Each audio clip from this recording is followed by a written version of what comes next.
Hey everyone, editing me here. So before the video starts, just need you to know that I recorded this video twice, and both times it messed up for one reason or another, and I do explain the first time. But for this recording, it for some reason just like freezes at random points, and it cut off the very end of the video. So that's fun and a fun time for me. And I just don't have the bandwidth to record it for a third time. So this is going to be what I'm going to call a zombie video, where I'm just going to cobble together what I can and hope it is okay. And you're going to have this at the beginning, and I'll do a little outro because it cut off the last few minutes of my recording, just period. So yeah, I hope you enjoy. Okay, into the video. Hey everyone, Dollistic here, and I have a bit of a different kind of video today. So I've been wanting to sort of blend my love of horror and my love of dolls into something new and interesting for the channel, and I had this like weird idea to take doll characters and put them in horror movie scenarios and like how think about how they would fare, like how they would do, whether they live, what would happen to them. And yeah, that's what we're doing today. So I hope you enjoy. I hope this is interesting, or at the very least is something new that you've never seen before. Before we get into it, this is not a video for kids. I don't make videos for children. This is for adult collectors. Thank you so much, YouTube. Also, I have filmed this video completely already, and when I went to go edit it a few hours later, turns out that my recording software had only recorded the first like 10 minutes for some reason. So like 2/3 of the content was just gone. And I couldn't like exactly go back in and redo it just for the last bit. So I'm just like completely re-recording it. And we'll probably get some different interactions here. I'm excited. So I had one of my siblings choose 8 doll characters, and I told them to make sure they were from different brands. So we've got Sunny Madison from Rainbow High, Duchess Swan from Ever After High, Jade from Bratz, Poison Ivy from DC Comics, Draculaura from Monster High, and that's specifically G3 Draculaura, She-Ra from She-Ra and the Princesses of Power, Enid Sinclair from Wednesday, and Strawberry Shortcake from, you guessed it, Strawberry Shortcake. And then for our horror scenarios, we've got Slasher Killer, Demonic Possession, Zombie Apocalypse, Evil Doll, Alien Invasion, Natural Disaster, Poltergeist, and Death Game. So there are 8 characters and 8 horror scenarios, and we're just going to get them randomly from these wheels that have been spinning this whole time. Is it bothering anyone else that they're not spinning like in sync? Like why is one of them like a little bit faster than the other? Anyway, okay. So let's get into it. We're going to spin the character wheel. We'll see who we get. Okay, we've got Draculaura. And then, what's our horror scenario? Evil Doll. Okay, interesting. Draculaura in G3 is really interesting because she is a vampire, but she practices witchcraft, so she has access to a lot of different magic and is decently good at it. So I think this would be a really cool thing because you'll notice in like horror movies when the villain is a supernatural creature themselves, when they go up against a character, usually well into the franchise, we're talking like 8 movies in, maybe not that far, but like well into the franchise, when this like iconic villain goes up against another character that has supernatural abilities, that's when they typically lose the hardest. What comes to mind is Friday the 13th, because in I think it's the 7th one, he like gets brought up from the bottom of the lake by a girl with psychokinesis and like comes back to life and starts killing them, and then they fight and she ends up winning because she uses her powers against him and kind of does a really does a pretty good job of taking him down. Gives him back to, I'm pretty sure he gets put back in the bottom of the lake too. But yeah, it was really interesting. So I'm thinking with an evil doll, Draculaura would fare perfectly well because she has access to magic. She'd probably be able to depossess the doll quickly and would know what to do rather quickly. So I don't even think this would be a full movie. This would probably be, a short film. I think she would make quick work of an evil doll. And she has so many friends that are also supernatural creatures that they'd probably help. And notice I say evil doll, not haunted doll, because just because something is haunted doesn't mean the haunting is bad or malevolent. In this situation, it is evil. We're talking like Annabelle. We're talking Slappy. Okay, we're talking Chucky and Tiffany. Well, Tiffany's a harder a harder thing to talk about. She's more nuanced. But like that level of evil doll. Not just like a random possessed haunted doll that just like is mischievous. So yeah, I think Draculaura would make quick work of it. She's smart, she's a witch. I think she can handle it just fine. And I think she can probably handle it after only a few of her friends die. And half of them are already dead. She herself being that. So I think she'll be fine. All right, let's get our next character. Okay, so we've got Enid Sinclair and Alien Invasion. Fascinating. Okay, so if you haven't seen Wednesday, Enid is a werewolf. I'm trying to remember the rules of werewolves in their world. Do they only turn at the full moon, or is it like they can turn any time? Because I kind of hate the only during the full moon thing, because that just feels inconvenient for plot. But then if they can turn whenever, that makes it convenient for plot. So I don't know. I'm trying to remember if that was the rule or not. I think because they have like certain abilities they can use when they're not turned. Like she can grow her claws out and growl, and I think she can bring her like canines out or something. Anyway, so Enid during an alien invasion, I think she'd have a hard time. But a werewolf going up against an alien could be really interesting. That would definitely be one of those like crossover movies from the early thousands when they were, like Alien versus Predator, Freddy versus Jason, when they were just throwing shit against the wall to see what stuck. And I'm going to say Enid and Wednesday together would probably be able to figure out how to stop the aliens, or at the very least keep themselves alive. They're both really good at surviving. And Enid would have the natural, like, she'd be able to turn and have the natural abilities of a werewolf. So I think she'd be able to fight off aliens decently well. I mean, the weaponry would be a different situation, but she'd probably be fast enough to get around them. So I think she'd be okay. I think they'd make it to the end. Do I think they would necessarily stop the invasion? Probably not. But I think they'd be able to survive. Like, they would definitely form a resistance, Like, she and Wednesday would start the resistance, and I think they'd be cool. There'd probably be a sequel, too. There would definitely be a sequel. All right. Next character and next scenario. So we've got Sunny Madison and a death game. Oh. Oh, no. Oh, poor Sunny. Okay. So I love death game media. It's so fun. I watch so many. The escape room movies are... I know that they're not like the greatest movies of all time, but I love them so much. I love a death game movie. I watch death game movies from Japan and Korea all the time. Like I love a Squid Game. Fucking Squid Game. Hello. I love a death game scenario. Now, Sunny is a very happy, bubbly character. Would I say she's super smart? Maybe no. But I do think she's smart enough to be able to pick up on what other people are doing. Do I think she'd survive? No. Unfortunately, no. Because usually it's not the, like, super nice, sweet characters that live. Unless she made a huge character shift. I think she would probably be targeted by the other people playing the death game.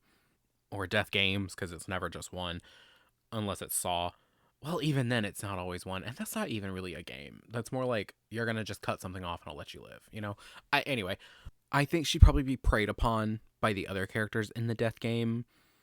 She'd be, like, if this were a season-long scenario, she'd probably die about halfway. And it would be heartbreaking. It really would. It would be heartbreaking that this sweet, bubbly character died.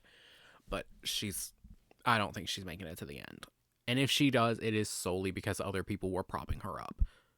Ooh, that could be an interesting twist, though. Maybe instead of dying midway because she's the nice one and was preyed upon, maybe she actually plays the long game and gets people on her side because she's so nice and convinces all these other people to basically sacrifice themselves for her, and she makes it to the end. Now that could be interesting. Very like The Circle.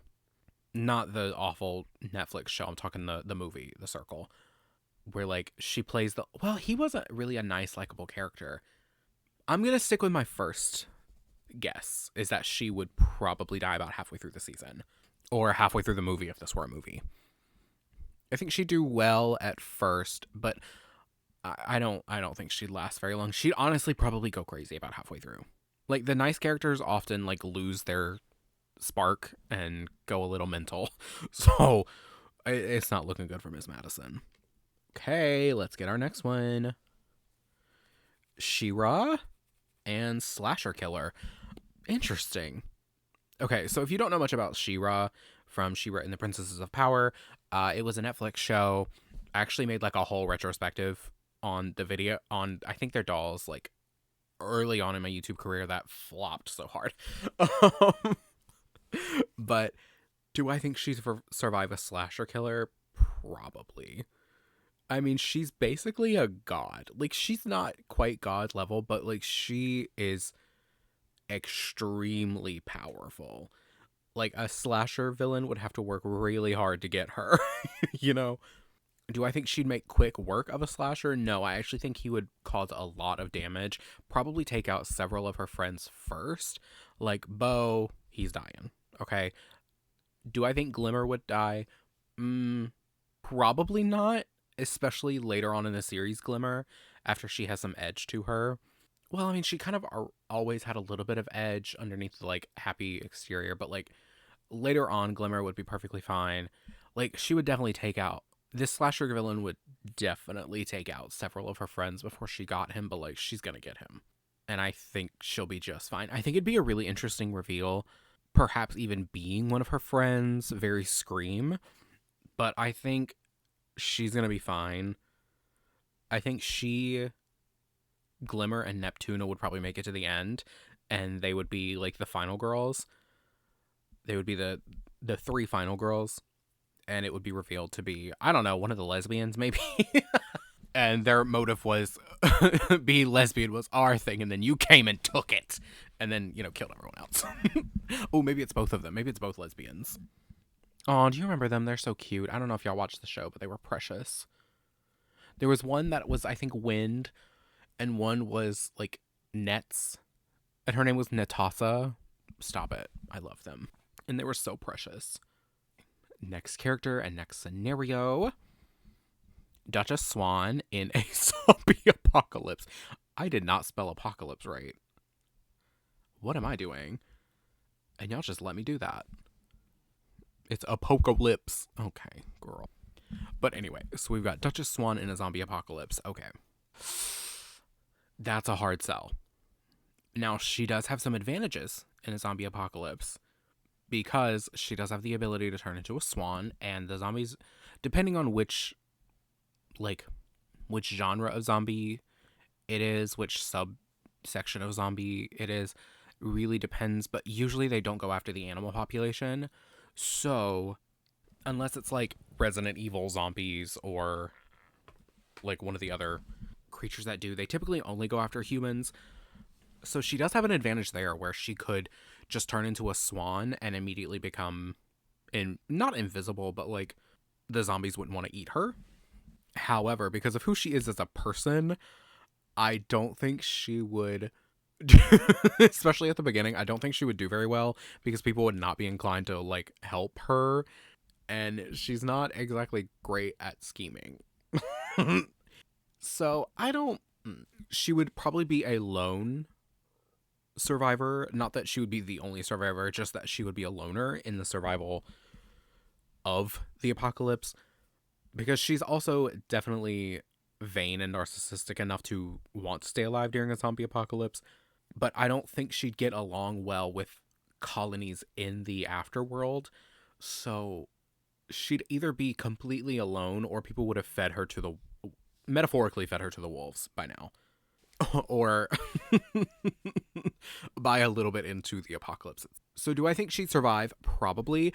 I think if she survived long enough, she might even become a leader of like a bad faction of people after the apocalypse. Because, you know, in every zombie apocalypse movie, there's always, like, bad factions of survivors that, you know, keep zombies as pets to, like, feed other survivors to, or what have you. So she'd probably live long enough to be involved in that. It's an interesting one, but she's also a fairy tale character. So that could bring a totally different scenario to mind where, like, is she Duchess in, like, the real world? Or is she Duchess in the fairy tale world? And those are, like, and those characters are becoming zombies. Because if those characters are becoming zombies, she probably would not stand that much of a chance in a world with characters that have access to magic and know about the, like, transformation capabilities she has.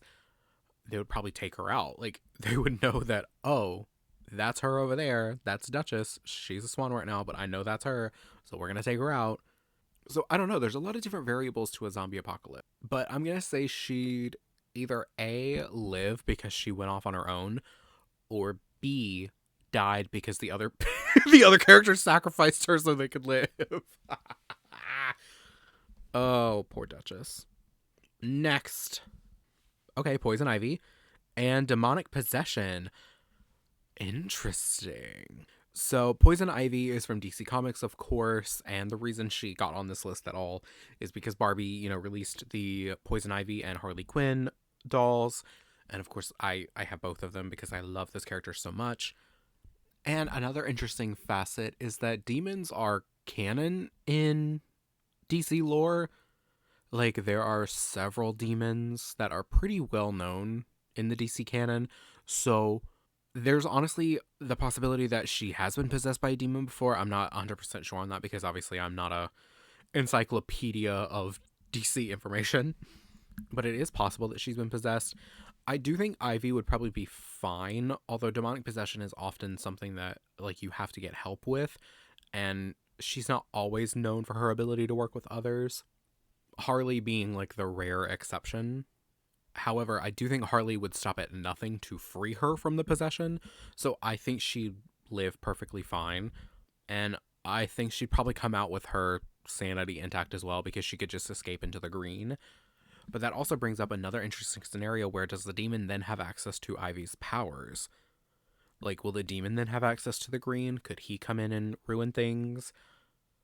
Will he have access to her plant-wielding manipulation abilities? It's a really interesting thing, but I think Ivy would be perfectly fine. Harley's not going to let Ivy die like that. Harley is not... even if she did, like, die, Harley would stop at nothing to get her back, you know? That's honestly why they're one of my favorite couples, because they just really deeply love each other and they will do anything for one another. And they stay pretty solid throughout. I love it. So do I think Poison Ivy would survive demonic possession? Yeah, I think she'd be fine. She's an extremely resilient character. Like, not just in the fact that, like, she's made of plants. I mean, she's not made of plants, that's not right, but you get what I mean. Like, she's extremely resilient. I think she'll be just fine. Also, interestingly enough, this was the exact scenario in the previous recording. I just fleshed out my thoughts on it a little bit more this time. Okay, we're getting down to just 2 of each. So we've got Strawberry Shortcake and a Poltergeist. And now this is some Robot Chicken shit if I've ever seen it. Like, Robot Chicken definitely would have done something like this. Bitch Pudding probably would have come in and told the Poltergeist off and it would have just gone away. And if y'all don't know who Bitch Pudding is, please go to YouTube and look it up. Just YouTube Bitch Pudding. You'll find it. It's so good. Like, every scene that she's in is so good. They did a whole special on her. Love it. But anyway, with Poltergeist, it's an interesting story. They are malevolent spirits, or a coagulation of spirits, I should say. But they're not really killers. Like, they are malevolent. They do want to hurt and harm, especially psychologically. But killing isn't usually, like, the thing. They're just not known for that. So I think Strawberry would probably survive, but she'd be real messed up. Like, oh my god, she'd need therapy for the rest of her damn life. Although now that I'm thinking about it, that's even if she got out of this situation because she's a child and all of her friends are children. And like the only two adults that I can think of from Strawberry Shortcake are villains. So I don't think they'd be apt to help. Like, I don't think Sour, was her name Sour Grapes, and the Purple Pie Man would be very helpful in this situation. They'd probably be the ones that summoned it. So she'd probably suffer some harm and would definitely be psychologically scarred because I think the poltergeist would definitely fuck her up. Actually, wait, Robot Chicken did do that at one point. There was a literal scene where there was something haunting Strawberry's house. It was making her walls bleed strawberry syrup or something and like spooking her. And then I think Bitch Pudding literally came in and was like, you need to go fuck yourself. Wait. Okay, that's so funny. That's so fun. Of course, this also relies purely on Bitch Pudding even being in the world, which she wouldn't be. But yeah, I honestly, the house would probably fall in on itself. Didn't that happen at the end of the Poltergeist movie? Like it just like collapsed in on itself? I think so. Yeah, that'll probably happen. Her little strawberry house is going to be destroyed. Oh, poor Strawberry. She's going to be fucked up. Okay, well, I'm going to spin them, but we know what they are already. We've got Jade from Bratz and Natural Disaster. Now, I'm going to be honest. This, I think, is one of the few scenarios that she would survive. Maybe. Maybe. Because it really depends on which kind of natural disaster, because some of them you just can't survive, especially if they're fast. But do I think she would survive? I don't know. Horror movies love to kill their characters of color. I don't think she'd survive a natural disaster movie. But again, it really depends on what kind. I guess I should have specified which kind. Because, like, is this, like, earthquake? Is it, you know, like a fault line opening up? Is it tsunami? Is it multiple tornadoes? You know, like, what's going on? I think she has the highest possibility of surviving this specific scenario. Because she is smart. But do I think that her abilities would transfer, or is that right? Would transfer well over to survival? I don't know. I'm going to say probably not. Just the odds are probably not. And I hate to say that, but I'd probably be saying that about a lot of the characters here. Like, natural disasters are really hard to survive. Like, it's just pure luck, usually. So the odds of it happening are not high. Like, if you're stuck in it, the odds of it are not high. So if you got lucky, sure. Do I think she's going to be that lucky? She's also the character I know the least about when it comes to this. Yeah, that's an interesting one. I'm going to say probably not. I think she's going to be, like, editing me again. I don't know what I said during the rest of this video. So we're just going to have to end it here.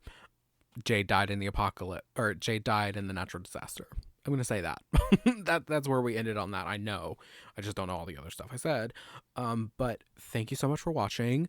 Let me know down below what you thought. Like, did you like this video concept? Do you think I mischaracterized any characters and that they should have died but didn't, or that they shouldn't have died but I said they did? You know, just let me know your thoughts. Because if nothing, I want this to be like a thought provoker. I want this to be something you think about, because I think about this stuff all the time. So please like, comment, subscribe, do all the YouTube things, do none of them, just happy you're interacting with my content whatsoever. But if you do, I'll be in love with you, and we can go be Final Girls together, because who doesn't want to do that? I try to put out new videos every single Monday, so I will see you in the next one, and I hope you have a great day. Bye!